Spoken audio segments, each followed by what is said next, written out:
Повикувам на национална мобилизација да спречиме водата и струјата да паднат во рацете на профитерите на грбот на народот. Bëj thirrje për mobilizim kombëtar që të parandalojmë që uji dhe energjia elektrike të bien në duart e përfituesve në kurisë të popullit. Mickoski dhe VMRO duan ta shesin ujin dhe energjinë elektrike të qytetarëve dhe t'i vënë në funksion të qendrave të huaja të dhënave për interesat të tyre dhe për fitime nga tenderët, të pasurohen të afërmit me Mickovskin dhe VMRO-n në dëm të qytetarëve. Në fund, kush do ta paguajë atë energji elektrike? Qytetarët përmes faturave më të larta. Kush do të mbetet pa ujë? Qytetarët. Ku do të shkoj uji i ngrohur? Askush nuk tregon.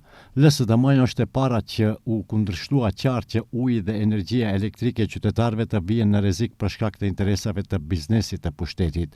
Grabitja duhet të ndalet para se të jetë tepër vonë. Duhet të shpëtojmë ujin dhe energjinë elektrike.